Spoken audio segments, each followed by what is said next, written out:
अब बात करने वाले हैं बर्क को लेकर जो पूछताछ हुई है, जो सवालों की पूरी फहरिस्त तैयार की गई है उसकी, क्योंकि आपको याद होगा 24 नवंबर की हिंसा जो संभल में भड़की, उसकी पटकथा कहा जा रहा है कि 22 नवंबर को ही लिख दी गई थी।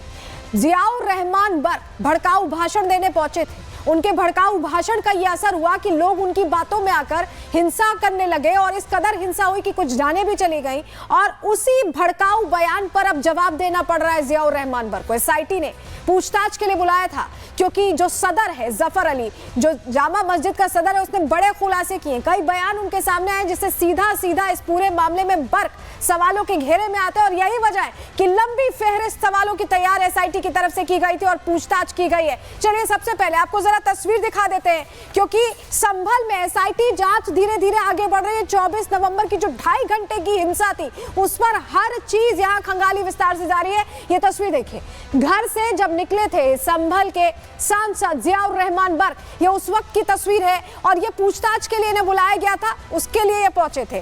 कोशिश इन्होंने बहुत की कि ये चेहरे पर मुस्कान रखें या कॉन्फिडेंस दिखाएं, लेकिन बहुत सारे सवाल हैं जिसको लेकर इन्होंने भीड़ को भरोसा देकर हिंसा करवाई। और क्योंकि लिंक बार बार सामने आ रहा है, जफर अली से लेकर व्हाट्सएप हर चीज इनकी खंगाली गई है और उसके बाद ये बड़ा खुलासा हुआ है कि इनके कहने पर बहुत सारी चीजें हुई हैं। क्यों बुलाया गया बर्क को, सबसे पहले आप ये समझ लीजिए, संभल में 24 नवंबर को हिंसा भड़की थी। आपको याद होगा कि इस तरह से पत्थरबाजी की घटना सामने आई थी और उसमें कई लोगों की मौत भी हुई। हिंसा मामले में जियाउर रहमान बर्क पर एफआईआर दर्ज की गई, उन्हें इस मामले में मुख्य आरोपी बनाया गया था और यही वजह है कि एसआईटी टीम ने 35A का नोटिस दिया जियाउर रहमान बर्क को और पूछताछ के लिए पेश होना पड़ा है जियाउर रहमान बर्क को एसआईटी के सामने। संभल के नखासा थाने में सपा सांसद से पूछताछ हुई है। यह पूछताछ कई घंटे चली। बर्क पर कई गंभीर आरोप इस मामले में लगे हैं। जिस तरह की हिंसा सामने आई थी, जियाउर रहमान बर्क जब पूछताछ के लिए जा रहे थे उससे पहले बकायदा प्रेस कॉन्फ्रेंस करते हैं और किस तरह से खुद का बचाव कर रहे हैं, उनको सुनिए। तबीयत ठीक नहीं होने के बावजूद जानबूझ करके जा रहा हूं कि जिससे कि कोई गलतफहमी मीडिया वालों की तरफ से नहीं दिखाई जा सके और ना ही दूसरी तरफ से कहीं जा सके। और मैं जा रहा हूं, मुझे कोई कुछ नहीं है, मैं पहले भी कह चुका हूं, जो भी है मैं तो पूरी तरह से सहयोग करने के लिए तैयार हूं और सहयोग करूंगा मैं। इस और जाहिर सी बात है, मैं कोई आम नागरिक होने के साथ सांसद भी हूँ, तो मेरी जिम्मेदारी बनती है और उसके साथ साथ पुलिस प्रशासन की भी जिम्मेदारी बनती है हर चीज़ को सही तरह से करने की। 24 नवंबर की हिंसा के जो सूत्रधार थे, सबका एक एक करके नंबर आ रहा है। किस किस का नंबर आया? जफर अली का इस वक्त मुरादाबाद जेल में है, पूछताछ की गई और उसके बाद मुरादाबाद जेल में उनको रखा गया है। उन्हीं के खुलासे पर जियाउर रहमान बर्क को आना पड़ा है। सुहेल महमूद से पूछताछ संभव है, ये वही है विधायक पुत्र जिनसे पूछताछ हो सकती है और जियाउर रहमान बर्क से पूछताछ हो चुकी है। 3 किरदार मुख्यतः इस पूरे मामले में सामने आए, लेकिन आपको जरा बताते हैं, क्या बर्क मुख्य किरदार हैं? जो लिखा है एफआईआर में कि मुख्य आरोपी हैं, लेकिन क्या मुख्य किरदार भी वही है, बाकी सब सिर्फ सपोर्टिंग रोल में? क्यों हम ऐसा कह रहे हैं, जरा जानकारी आपके सामने रखते हैं, आपको बताते हैं, क्योंकि जो खुलासे हुए वो हैरान करने वाले हैं। एफआईआर में जियाउर रहमान आरोपी नंबर 1 है। सबसे पहली बड़ी बात यह, बर्क पर लोगों को भड़काने का आरोप लगा है, उन्हें बरगलाने का आरोप लगा है। 22 नवंबर को मस्जिद में भड़काऊ भाषण दिया गया जबकि इजाजत नहीं थी, इसके बावजूद भड़काऊ भाषण दिया गया और 24 नवंबर को उसके बाद ठीक 2 दिन बाद हिंसा भड़कती है। संभल हिंसा में 5 लोगों की मौत हुई थी, पत्थरबाजी हुई थी, 2.5 घंटे तक पत्थरबाजी हुई थी और जो सर्वे करने टीम पहुंची थी उसके लिए भी कहीं ना कहीं मुश्किल उस वक्त खड़ी हो गई थी। वो तस्वीरें सामने आई थी जो हैरान कर रही थी, लेकिन क्या सवाल पूछे गए एसआईटी के सामने जब बर्क पहुंचे, तो क्या सवाल एसआईटी ने पूछे, चलिए वो जानकारी जल्दी से आपको देते हैं क्योंकि बहुत सारे सवाल पूछे हैं। सबसे पहला सवाल, 19 नवंबर 2024 और 24 नवंबर 2024 को जियाउर रहमान बर्क कहां थे? पहला सवाल ये। दूसरा सवाल, 19 नवंबर को मस्जिद कमेटी के लोगों से क्या बात हुई थी उनकी, इसको जवाब दे।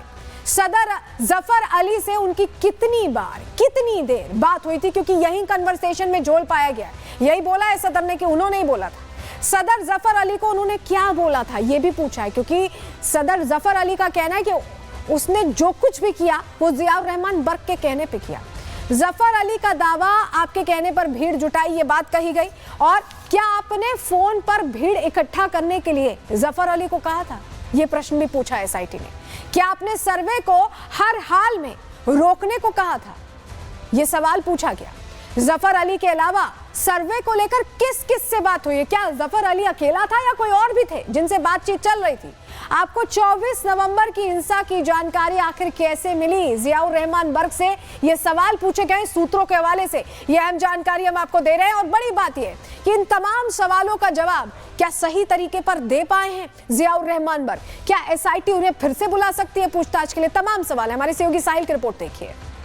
तो हम नकासा थाने में मौजूद हैं। पहले तो मैं आपको तस्वीर दिखाना चाहूँगा। इसी रूम के अंदर जो है संभल सांसद बर्क से जो है क्वेश्चनिंग है वो शुरू हो चुकी है। 11 बजे के आसपास सांसद यहाँ पर पहुँचे थे अपने एक वकीलों की टीम के साथ। इसी रूम के अंदर संभल सांसद बर्क अंदर मौजूद हैं और जो एसआईटी बनाई गई थी संभल हिंसा से जुड़े मामले की जो जाँच कर रही है, एसआईटी के जो इंस्पेक्टर हैं वो अंदर मौजूद हैं। उसके अलावा जो सीओ हैं, एसीपी रैंक के अधिकारी वो अंदर मौजूद हैं। अंदर बर्क से लगातार क्वेश्चनिंग की जा रही है। सवाल यही है कि आप शुरुआती तौर जियाउर रहमान बर्क से किन किन सवालों पर पूछताछ हुई है हमने आपको बताया, लेकिन एक व्हाट्सएप ग्रुप था जो एक्टिव था उस हिंसा वाले दिन और उससे पहले भी, उसको लेकर भी सवाल पूछे गए। क्या है वो खबर आपको बता रहे हैं। एसआईटी ने व्हाट्सएप ग्रुप के बारे में पूछा है। ग्रुप का नाम संभल सांसद रखा गया था जिस ग्रुप में बातचीत हो रही थी। ग्रुप की डीपी में डिस्प्ले पिक्चर में भी जियाउर रहमान बर्क की ही तस्वीर है। संभल सांसद जियाउर रहमान बर्क की तस्वीर होना अपने आप में दोनों को जोड़ता है। ग्रुप में 21 और 22 नवंबर को कई पोस्ट किए गए, कई मैसेजेस भेजे गए। जुमे के दिन भी ग्रुप के जरिए ही ये जानकारी मिल रही है कि भीड़ जुटाई गई है और इसी पर सवाल पूछा गया है जियाउर रहमान बर्क से। जुमे पर बर्क ने भड़काऊ बयान दिया था और कई गिरफ्तार आरोपी इस ग्रुप से जुड़े हैं। जितने गिरफ्तारियां अब तक हुई हैं उसमें कई ऐसे आरोपी हैं जिनका सीधा सीधा लिंक और उनका प्रेजेंस इस व्हाट्सएप ग्रुप में पाया गया है। तो ये सूत्रों के वाले से बड़ी जानकारी मिली कि बकायदा एक ग्रुप चलाया जा रहा था जिस पर ये सब कुछ चल रहा था, सब प्लानिंग चल रही थी, प्लॉटिंग चल रही थी। हमारे सहयोगी साहिल ने इसकी तफ्तीश की, उनकी रिपोर्ट देखिए। हिंसा के दौरान एक संभल सांसद नाम का एक व्हाट्सएप ग्रुप बनाया गया था। वो व्हाट्सएप ग्रुप में भी जो आपत्तिजनक पोस्ट थे वो वहाँ पे पोस्ट किए गए थे, उसके बारे में जानकारी हासिल की जा रही क्योंकि उनके संभल सांसद का जो व्हाट्सएप ग्रुप बनाया गया था उस पर डीपी सांसद बर्क की थी, तो उसके बारे में जानकारी हासिल की जा रही है। इसके अलावा 24 तारीख को 19 तारीख को सर्वे हुआ, इसकी जानकारी आपको किसने दी? साथ ही 24 तारीख को जब हिंसा भड़की तो हिंसा की जानकारी आपको किसने दी? क्योंकि जो गिरफ्तारी हुई है जियाउर रहमान बर्क से ये भी पूछा जा रहा है, जो जफर अली की गिरफ्तारी हुई है उसने बताया है पूछताछ में कि भीड़ को एकत्रित करने के लिए एमपी ने ही कहा था कि आप भीड़ एकत्रित करिए। इस पे उनका क्या कहना है? तो एक लंबी सवालों की लिस्ट है। उन्हीं सवालों की लिस्ट का जो जवाब है वो पुलिस हासिल करने की कोशिश कर रही है क्योंकि जफर अली की जैसी गिरफ्तारी हुई से उनसे उसके बाद ही बर्क की जो मुसीबत थी वो लगातार बढ़ती गई थी, जिसके बाद उनको आज का नोटिस दिया गया था कि 8 तारीख यानी आज के दिन वो संभल पहुंचेंगे, पुलिस की जो इन्वेस्टिगेशन है वो ज्वाइन करेंगे और इनकी पूछताछ के बाद ही आगे की जो इन्वेस्टिगेशन है वो निर्भर करती है। शाही जामा मस्जिद के सदर जिसने पूछताछ में ये पूरा खुलासा होता है और जियाउर रहमान बर्क जो लगातार खुद को कह रहे थे कि उनका कोई इन्वॉल्वमेंट नहीं है। कई ऐसे बयान सदर जफर अली के सामने आए जो पूरा इंडिकेशन दे रहे थे कि सब कुछ जियाउर रहमान बर्क के कहने पर क्या है। क्या क्या बयान है जरा आपको बता देते हैं जिसकी वजह से मुश्किल अब बढ़ गई है। जियाउर रहमान बर्क की पूछताछ के लिए बुलाए जा चुके हैं, आगे भी कुछ हो सकता है, गिरफ्तारी की तलवार भी लटक रही है। 23 नवंबर की रात बर्क ने व्हाट्सएप कॉल किया था, जफर अली को व्हाट्सएप कॉल किया था सदर को। बर्क ने फोन पर बताया कि वो अभी बेंगलुरु में है। क्या बेंगलुरु से ये सारा प्लानिंग कर रहे थे बर्क बोले सुबह किसी हाल में सर्वे नहीं होना चाहिए, ये बयान दिया है जफर अली ने। सांसद के कहने पर हिंसा के बाद उन्होंने प्रेस कॉन्फ्रेंस की। आपको याद होगा ना वो जो प्रेस कॉन्फ्रेंस हुई थी जिसमें जफर अली कह रहे थे कि इतने लोगों की मौत हो गई और पुलिस ने जान ली, बहुत सारी बातें कही थी जफर अली ने। क्या वो भी इनके इशारे पर कहा था? ये कहना है जफर अली का। बयान नंबर 5, सांसद के कहने पर पुलिस पर फायरिंग का आरोप लगाया। जो प्रेस कॉन्फ्रेंस में बड़ी बातें कह रहे थे सदर जफर अली, वो क्या सीधे सीधे बर्क के इशारे पर कह रहे थे, ये समझ में आ रहा है। और इसी वजह से एसआईटी ने पूछताछ की, 2 घंटे से ज्यादा की पूछताछ, जिसमें कई सवाल जिसका जवाब क्या जियाउर रहमान बर्क दे पाए हैं ये अपने आप में प्रश्न है। लेकिन जरा आपको बताते हैं कि जियाउर रहमान बर्क की मुश्किल सिर्फ इस वजह से नहीं बढ़ रही, और भी बहुत सारी चीजें हैं। उनके ऊपर ट्रिपल अटैक हो रहा है। कैसे जरा समझिए, जानकारी जल्दी से आपको देते हैं। क्योंकि संभल हिंसा में भड़काऊ बयानबाजी पर तो पूछताछ हो ही रही है जियाउर रहमान बर्क से, हिंसा भड़काने वाली भूमिका की भी जांच चल रही है। दूसरी दिक्कत क्या है? अवैध मकान की।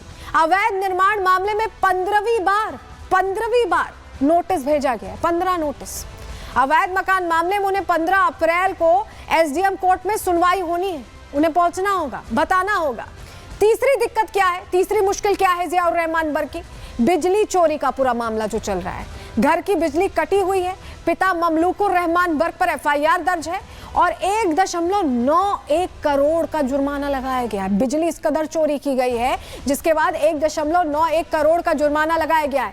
तो ये अलग अलग मामले जहां जियाउर रहमान बर्क के चल रहे हैं, वहीं जो अफवाह की आग फैलाकर संभल को जलाने की कोशिश की गई थी, उसमें भी जांच की आंच पहुंच गई है बर्क तक और दिक्कत बढ़ सकती है। रिपोर्ट इसी से जुड़ी आपको दिखा रहे हैं।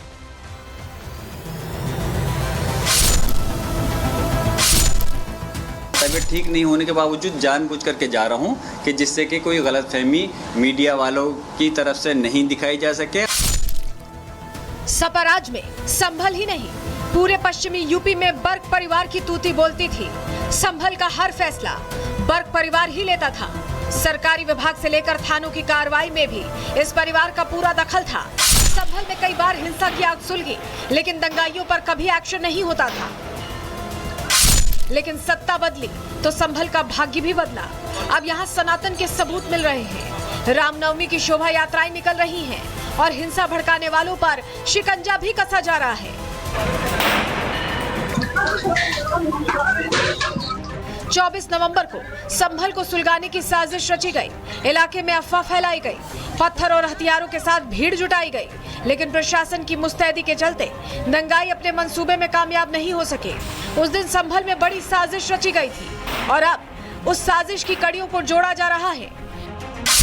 भ्रामक जानकारी और अफवाह फैलाने के मामले में शाही जामा मस्जिद का सदर जफर अली पहले ही सलाखों के पीछे पहुंच चुका है और अब इस मामले से जुड़े दूसरे मुख्य किरदार यानी संभल सांसद जियाउर रहमान बर्क से पूछताछ की गई। मैंने बस कुछ नहीं जांच की है, उन्होंने जांच का सहयोग मांगा था, मैं उसमें पहुंचा। मैंने पहले ही कहा था मैं विश्वास रखता हूं संविधान में, न्यायपालिका में, इसलिए उसके तहत माननीय उच्च न्यायालय का भी आदेश था, मैं पहुंचा और सहयोग किया। मैंने दोबारा आपको बुलाया है? ऐसा कुछ नहीं है और मैं उम्मीद करता हूँ शायद ऐसी नौबत। स्वास्थ्य भी थोड़ा खराब, लेकिन उसके बावजूद भी इसलिए गया कि कहीं मीडिया वो नहीं करे, भ्रमित नहीं करे, या जो पुलिस प्रशासन को ऐसे नहीं लगे कि मैं जांच से बच रहा हूँ। सांसद बर्क अपने वकील के साथ एसआईटी टीम के सवालों का सामना करने पहुंचे। उनसे करीब 2 घंटे से ज्यादा समय तक पूछताछ की गई। एसआईटी के सवालों में जफर का कबूलनामा और बर्क की भूमिका से जुड़े कई सवाल किए गए। उनको बयान के लिए बुलाया गया था, तो उसी क्रम में पहले हमने नोटिस दिया था, तो वो आज उपस्थित हुए और हम लोगों ने आज उनके बयान दर्ज किए। जो हमारे अपने इन्वेस्टिगेशन के बिंदु थे, उन सभी बिंदुओं पे हमने पूछताछ की और उन्होंने उनका जवाब दिया। और अभी इन्वेस्टिगेशन चल भी रही है, तो अभी अगर इन्वेस्टिगेशन में कोई अन्य चीज भी आती है तो हम उसके बारे में भी बात करेंगे। बर्क ने आज एसआईटी के सामने अपना बयान दर्ज करा दिया है, लेकिन अभी भी बर्क की मुसीबतें कम नहीं हुई हैं। हिंसा मामले के बाद अब बर्क को अवैध निर्माण मामले में पेश होना होगा। वहीं बिजली चोरी मामले में उनके पिता ममलूकुर रहमान पहले से फंसे हुए हैं। फिलहाल संभल हिंसा मामले की जांच जारी है। अगर जरूरत पड़ी तो बर्क को फिर से पूछताछ के लिए बुलाया जा सकता है। वहीं अब माना जा रहा है कि एसआईटी टीम इस हिंसा से जुड़े तीसरे मुख्य किरदार विधायक पुत्र सुहेल इकबाल से भी पूछताछ कर सकती है। Bureau report, Republic Bharat.